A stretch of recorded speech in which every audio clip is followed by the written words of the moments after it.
As perseguições. Essa frase aí do Alexander Mann, é assim Alexander Mann porque ele é russo. Também foi um mártir esse Alexander Mann. Ele disse o seguinte: nenhuma criatura viva, exceto o homem, é capaz de assumir um risco, e até mesmo o risco de morte, por causa da verdade. Milhares de mártires que já viveram são um fenômeno único na história do nosso sistema solar. Pode passar.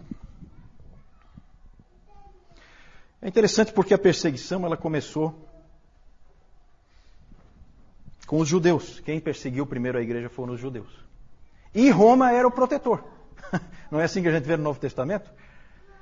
Vêm os judeus vêm e eles querem massacrar os cristãos, o que a gente vê lá? Paulo apelando para César, apelando para Roma para escapar. E Roma acabava, no seu sistema legal, acabava protegendo a igreja. E depois, lá pelo ano 60, há uma inversão. Quem protegia passa a ser o grande algoz. E Roma passa a ser o grande perseguidor da igreja. É interessante, é claro que aqui nós vamos falar dos mártires, e é interessante que na igreja primitiva os mártires têm assim uns fatos pitorescos, né? Era muito comum comemorar o aniversário dos mártires. Só que depois de mortos. E no dia da morte, não no dia do nascimento. Porque na verdade eles entendiam assim que aquele é que era o dia mais feliz de cada um deles, porque eles então começou a verdadeira vida eterna com Cristo a partir daquele dia. E eles lembravam então, né? Era feita uma comemoração de um aniversário. Interessante. Vamos lá. A perseguição romana, então. Vamos direto para a perseguição romana. Ela aconteceu do ano 60 até o ano 320, mais ou menos. Foram 10 grandes perseguições. A primeira foi com Nero. Temos um legítimo descendente de Nero aqui conosco, né?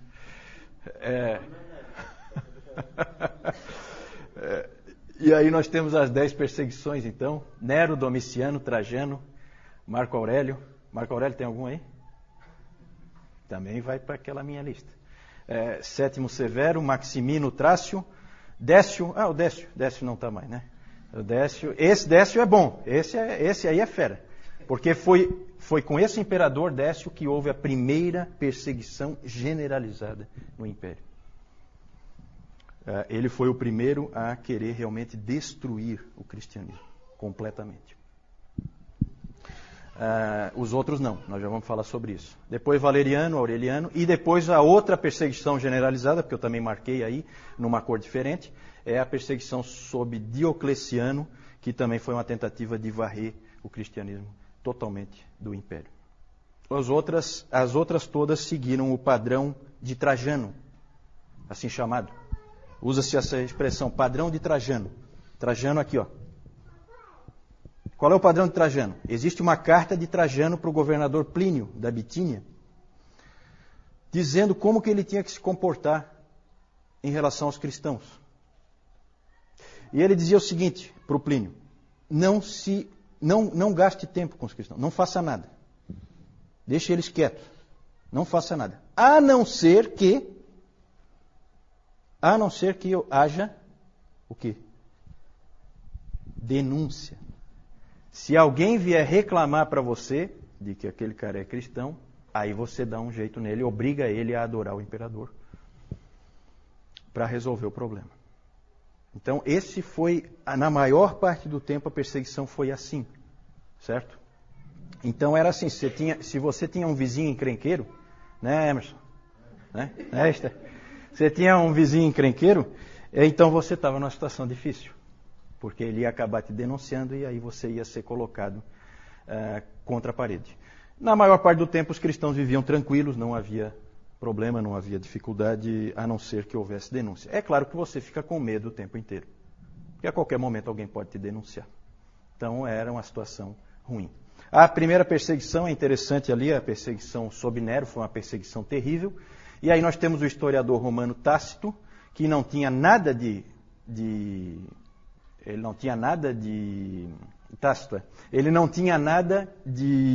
amigável em relação ao cristianismo, ele não é amigo do cristianismo, de jeito nenhum, mas ele descreveu o que aconteceu. E é interessante o que ele diz, né? Horrível, na verdade. Cobertos com peles de bestas, os cristãos eram rasgados por cães e pereciam. Ou eram pregados a cruzes, ou consumidos por chamas para servirem como iluminação noturna nos jardins de Nero. Então Nero, ele usava os cristãos como tocha, só isso, para iluminar os jardins dele.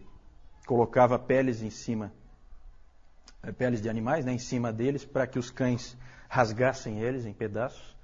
Então vocês têm ideia do que esses nossos irmãos sofreram.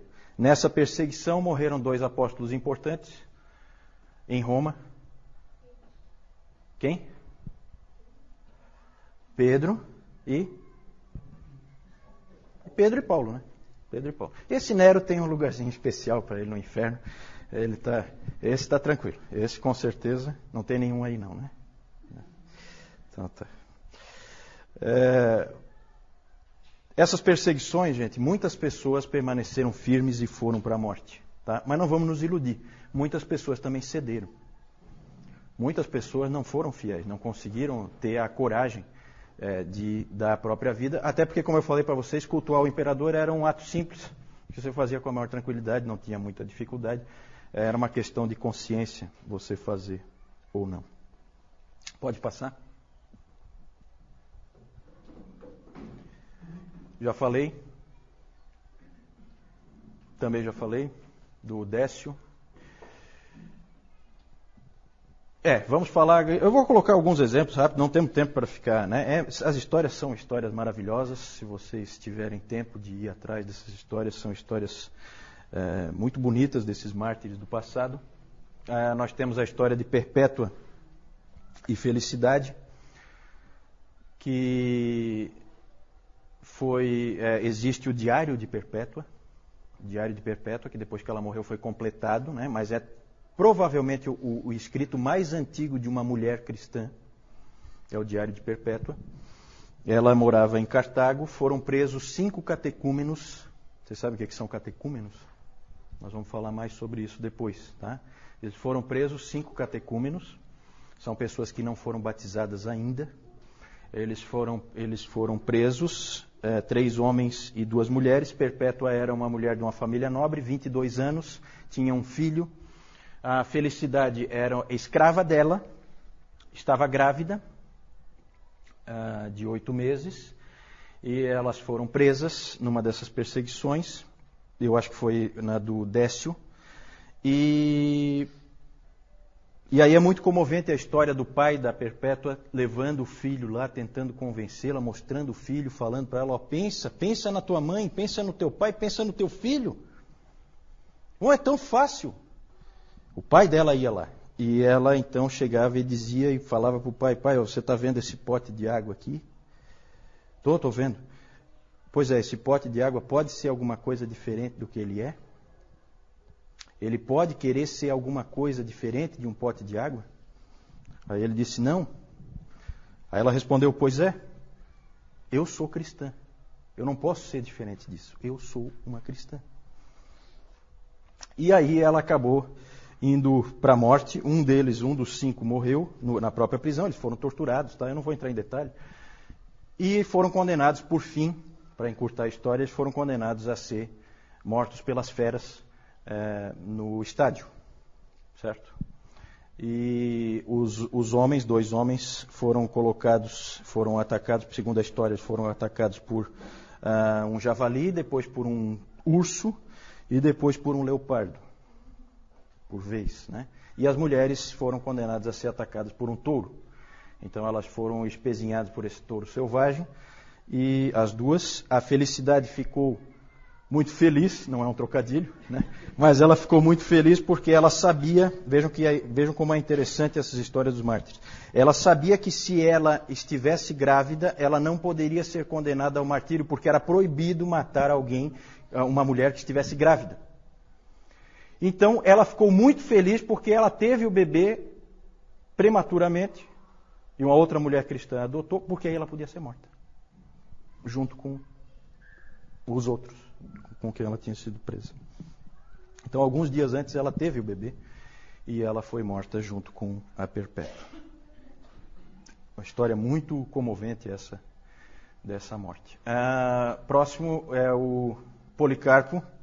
Policarpo é sempre uma pessoa interessante, é um dos pais da igreja, e ele conheceu João pessoalmente, o apóstolo João. teve muita instrução com o próprio João.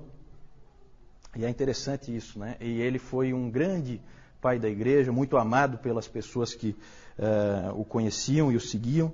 E esse Policarpo, várias vezes o povo dele deu um jeito dele escapar da perseguição, mas ele teve um sonho uma vez em que ele era queimado e tal, e ele viu que Deus queria que ele parasse de fugir e que ele fosse finalmente morto. E a história é uma história fantástica, vale a pena vocês lerem, nós não temos tempo de ver aqui, mas o diálogo dele com o governador lá, romano, é um diálogo fantástico, né? Tem episódios assim fantásticos, né? Os cristãos eram chamados de ateístas.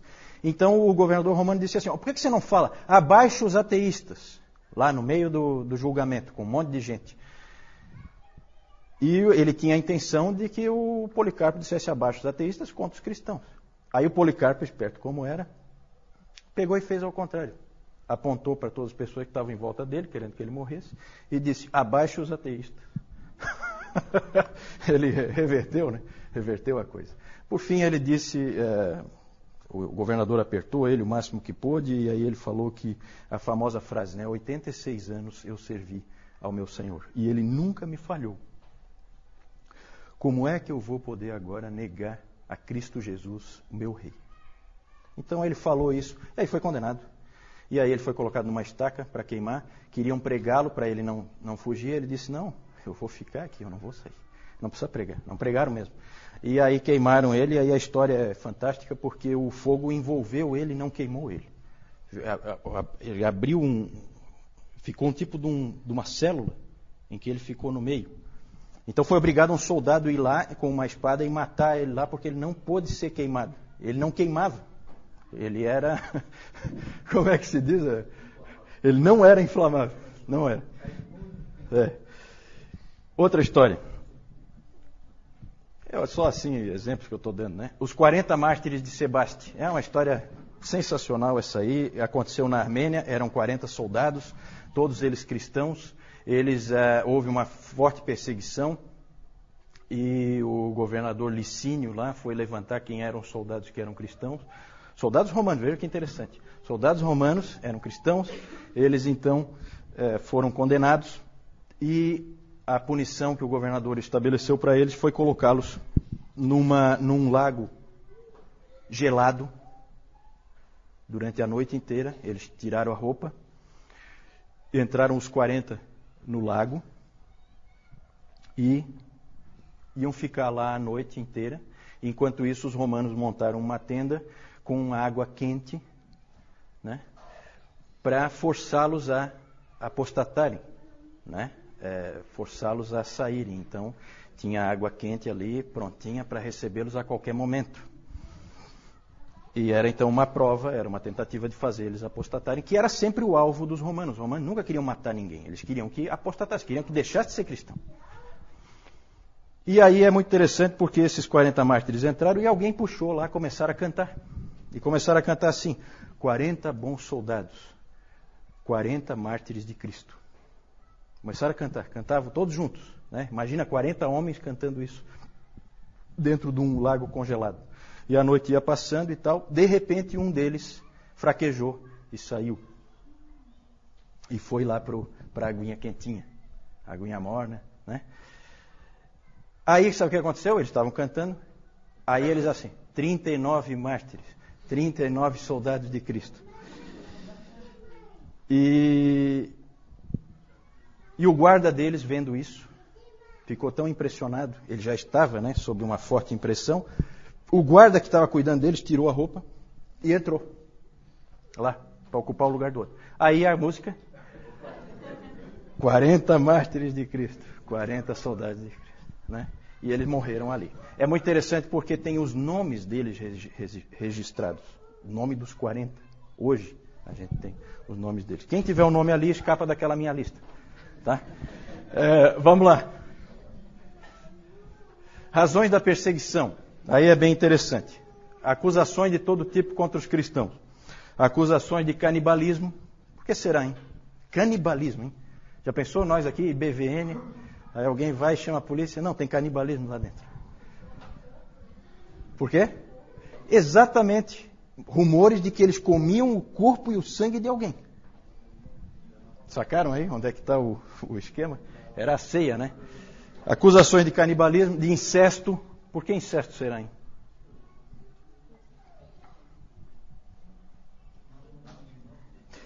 Porque chamavam de irmão, irmã, né? Então era casado com a irmã. Falta de patriotismo. Falta de patriotismo porque não adoravam o imperador, não participavam de diversas festas cívicas, porque essas festas sempre tinham imoralidade no meio, sempre tinham culto aos deuses no meio, culto ao imperador. Então eles não eram patriotas, eram considerados avessos ao Império Romano. Ódio à raça humana. Ódio à raça humana. Essa era uma acusação que tinha também, porque eles eram considerados antissociais. Tácito disse que eram pessoas tremendamente antissociais, não participavam das atividades sociais, não participavam das festas. Isso mostrava era repulsa, né, pelas outras pessoas. Então eles eram acusados disso também. Olha, vejam que interessante, eles eram acusados de serem antifamília. Por que será antifamília?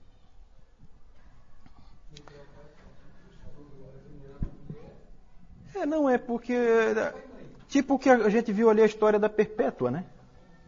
Certo? Ela acabou abandonando o filho, o pai, a mãe, né? Por causa de Cristo. Certo? E quando os romanos tinham aquela coisa que a gente vê em muitas religiões pagãs, de adoração aos antepassados. Então, depois João vai mostrar um altar aos antepassados, para você cultuar os antepassados e tal. Tudo isso aí eles não tinham. Eles eram cristãos. O cristão não tem nada disso. O cristão não adora ninguém a não ser Deus. E eram acusados de serem a causa de todas as catástrofes possíveis e imagináveis. Tudo de ruim que acontecia era culpa deles, dos cristãos. Tudo, tudo. O Tertuliano até tem uma frase interessante, Tertuliano, que ele diz assim, se o Tibre transborda, o Tibre é o principal rio lá da Itália, né, que passa lá por Roma. Se o Tibre transborda, se o Nilo não chega aos campos, se o céu não se move, provocando a estiagem, ou se a terra se move produzindo um terremoto, se há uma fome, se há uma peste, o clamor é um só. Joguem os cristãos aos leões. Era assim que a coisa funcionava. Sempre a culpa era dos cristãos. Conforme o Império Romano foi declinando, isso foi piorando bastante para o lado dos cristãos. Certo? Porque aí era a culpa deles. O Império vai mal, culpa da presença dos cristãos. Acusado de pobreza, né? Minúcius Félix disse que na verdade isso aí é motivo de orgulho, não é de... Mas naquele tempo era motivo de acusação. E a mais estranha de todas, acusados de ateísmo, como nós vimos na história do Policarpo. Por que será em ateísmo? Eles adoram um Deus que é invisível. Deus invisível não conta. Na cabeça do romano, Deus invisível não conta. Né? Então, adoravam um Deus invisível. Né? E adoravam um homem. Então, ateísmo.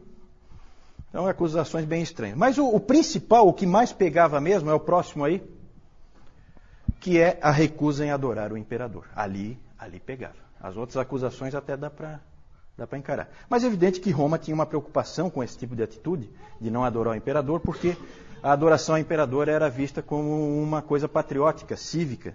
Se você começa a ir contra isso, você, na verdade, está colocando o império em risco aos poucos. É um que não quer, outro que não quer, daqui a pouco ninguém quer. Então, havia um medo do império. Então, isso aí foi uma das principais causas de morte para os cristãos nessa época. Pode passar. Mais tarde, eles passaram a ser perseguidos só por terem o nome de cristãos. Aí já é coisa do preconceito mesmo. Todo mundo passou a odiar os cristãos provocam todas as catástrofes que acontecem.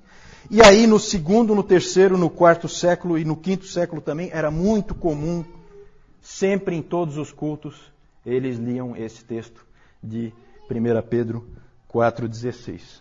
Mas se sofrer como cristão, não se envergonhe disso, antes glorifique a Deus com esse nome. Porque você está sofrendo só por causa do nome, mais nada. Só porque você é cristão. E isso foi o que acabou acontecendo mais tarde. Pode passar? propósito que os romanos tinham com a perseguição, principalmente a apostasia, e acabava martirizando os obstinados, os que não cediam. Certo? Vamos adiante.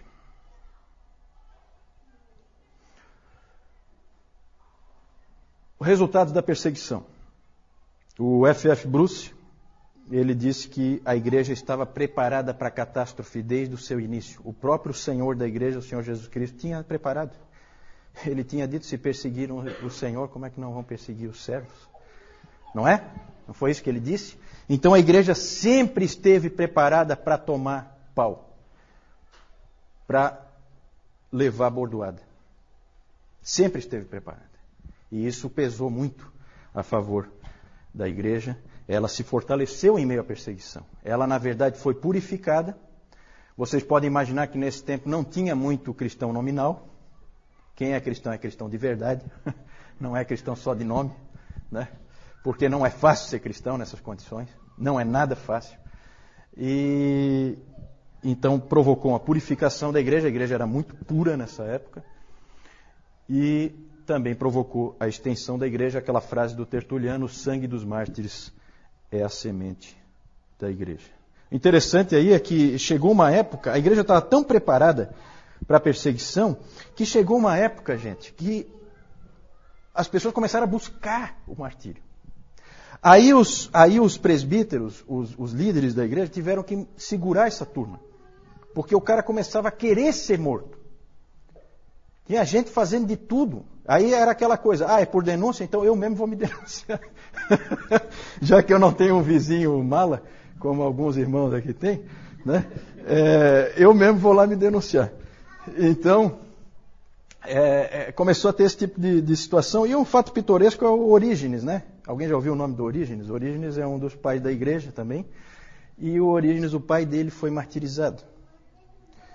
E aí o Orígenes era jovem, gurizão, também queria ser martirizado por toda a lei.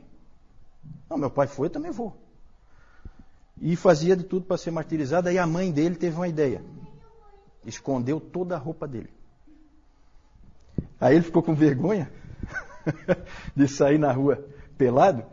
E então aí ele acabou escapando do martírio, né? A mãe dele foi esperta, achou uma solução prática, escondendo toda a roupa dele.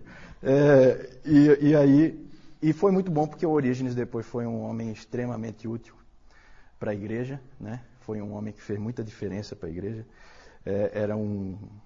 Depois nós vamos falar dele, um cristão de Alexandria.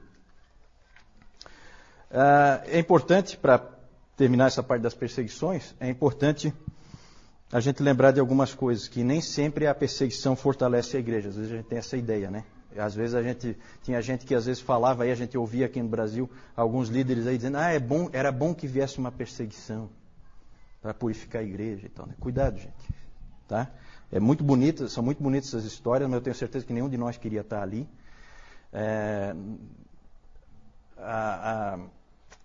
Às vezes a igreja realmente foi purificada e aumentou, mas também houve vezes em que isso não aconteceu.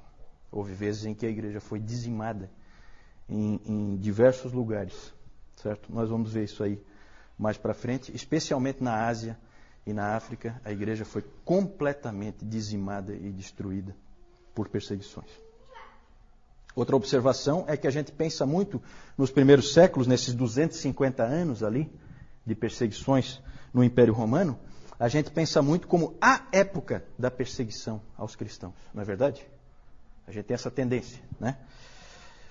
Quando, na verdade, com certeza, a gente pode dizer com certeza, que o número de cristãos martirizados naquele tempo, nesses 250 anos, é menor, bem menor, do que o número de cristãos martirizados nos últimos 50 anos no mundo. Certo? Então a gente não pode esquecer nunca, gente, da igreja sofredora hoje. Aqui, como nós vemos aqui, esse aqui é o Coliseu, tá? Aqui são os cristãos que eles vão ser sacrificados pelas feras. Aqui a gente pode ver um leão saindo aqui. O que é que acontecia? Eles deixavam vários dias os animais sem comida, para que quando eles entrassem não tivessem escapatória. Eles já iam atrás de comida. E a comida aqui seriam os cristãos. E se nós olharmos aqui, esse aqui são, o que o Juliano falou ainda há pouco, cristãos pendurados aqui, servindo como iluminação para o estádio aqui. Então, além dessa carnificina aqui, ainda tinha outra coisa aqui bem parecida. E o causador disso tudo aqui foi aquele que o o Nero, que não tem ninguém aqui com esse nome, né? Pode. Então aqui nós vamos ver, de lá para cá, o Nero, meio esquisitinho ele, né? Domiciano e Trajano. São pessoas muito que a gente devia evitar os nomes. Né? Próximo. Lá também nós temos Marco Aurélio, nós temos Sétimo Severo e Maximino o Trácio. Não é o Trácio, não é o Tácio. Nós temos lá aquele também que foi bem mencionado, Décio, lá de 250. Daí aqui nós temos a efígie também de Valeriano, sempre nessa sequência aqui, né? Nós temos Aureliano aqui. Nós temos Diocleciano e aqui embaixo nós temos o Galério. Próximo. Aqui nós temos aquela história bonita que o Juliano falou, da perpétua felicidade, que por terem se mantido firmes como cristãs, elas foram colocadas lá no ringue, lá no ringue, pode ser ringue ali também. E foram, como o Juliano falou, espetadas pelos touros, tá? E apesar disso... Depois o soldado finalizava. A pessoa morrer, porque o animal não matava definitivamente. Então o soldado ia lá e finalizava. Eu ia chegar lá. Era a próxima coisa que ia dizer. Depois disso, quando elas ainda estavam vivas, elas ainda eram espetadas pelas espadas. E aqui a gente pode ver ali a Perpétua ainda tirando a espada que ela foi cravada aqui nela. Aqui nós temos Policarpo. E aqui nós temos aqueles 40 mártires de Sebaste. Aqui já inclui aquele que saiu ou aquele que entrou. Que nós não temos. Próximo então. Aqui nós temos o altar familiar do cultos aos antepassados. E aqui a adoração do imperador. Inclusive aquele lá de Augusto ali. Era colocado aqui, as pessoas passavam, faziam reverência a ele. E aqueles que se negavam, daí eles tinham a punição. Aqui nós temos... Foi uma falha? Foi uma falha. Eu esqueci de falar, tá, gente? Que quando você sacrificava, você não, que eu espero que você não fosse sacrificar, que você ficasse firme. Mas quando um cristão apostatava e ele sacrificava efetivamente ao ídolo, ou ao imperador, no caso, ele recebia o chamado libelo, que era um documento provando que ele fez o culto ao imperador, adorou ao imperador. Né? Isso dava para ele uma série de garantias, fazia com que ele parasse de ser perseguido, ele podia ter vida normal, diferente de outros cristãos que não possuíam esse documento. Então esse é o libelo que tinha essa intenção. A Jussara perguntou quanto à fonte das informações que tem aqui. Né? A maioria das informações vem da palestra do David Calhoun. Né? Boa parte dessas informações estão repetidas nos livros, porque ele utiliza os livros como referência dele. Né? Mas alguma coisa não aparece lá, alguma coisa é coisa que ele trouxe de outros livros. Então não vai aparecer lá alguma dessas informações. Você sabe de onde ele tirou isso? De manuscritos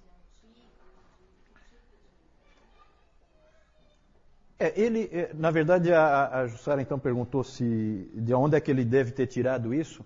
O David Calhoun, ele é um historiador da igreja, ele tem vários livros publicados e ele leu extensivamente livros de história, ele lê extensivamente livros de história. Então, essas informações ele tira desses livros. né? A história, na verdade, vai se construindo. A principal fonte dessa história antiga que nós estamos vendo, a principal fonte de referência, sempre foi e continua sendo o livro, nós vamos falar mais para frente, a História Eclesiástica de Eusébio de Cesareia. A maior parte dessas informações da história antiga nós temos por causa dele, porque ele escreveu um livro de história. Ele, inclusive, é considerado o pai da história da igreja. Esse livro, História Eclesiástica, é uma fonte primária de referência. E aí, claro, tem todas as pesquisas e tal. Especialmente agora, nos Estados Unidos, está saindo um trabalho fantástico de um professor lá, Moffat é o nome dele. Ele está escrevendo em vários volumes a história da igreja na Ásia. Então é um trabalho de pesquisa muito grande que ele está fazendo. E ele está tentando resgatar essa história que meio que se perdeu. Alguma coisa o Calhoun já traz. Oi. A pergunta é sobre Nero, onde é que ele está posicionado e como que está estruturada a sequência que nós fazemos aqui do curso. A sequência, vocês vão perceber que ela não é exatamente cronológica, ela é em tópicos.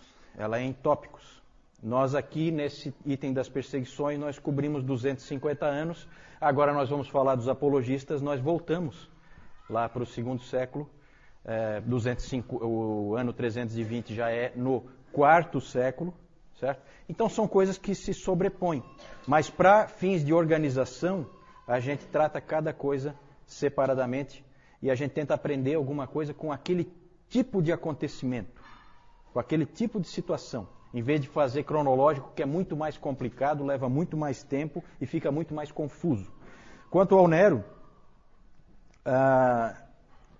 o que se crê é que o Nero incendiou Roma, mas isso aí é uma coisa que não é possível provar. Não é possível provar. E foi sim no primeiro século. Foi no primeiro século, certo? Nero foi imperador no primeiro... interessante, ó. Fui perguntado sobre a destruição do Templo de Jerusalém. Uma coisa interessante quanto ao crescimento da igreja é esse aspecto aí.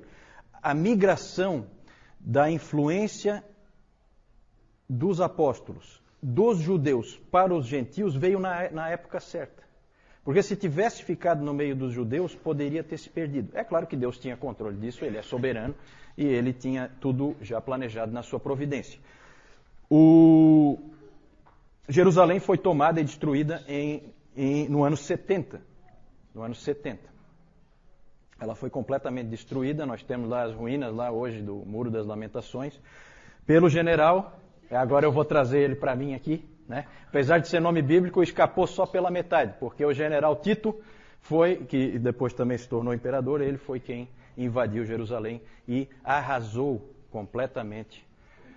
E depois, no ano 135, finalizaram o serviço e acabaram de vez com o país chamado Israel. Foi destruído completamente, deixou de existir e só passou a existir novamente agora em 1948, né? Isso. Mártires é uma palavra, a palavra mártir significa, quem é que sabe? Testemunha. Mártir é uma testemunha. Só que é um nome que ganhou uma conotação especial, técnica, para identificar pessoas que morrem por causa da verdade, por causa de uma crença que eles têm. Esses são os mártires.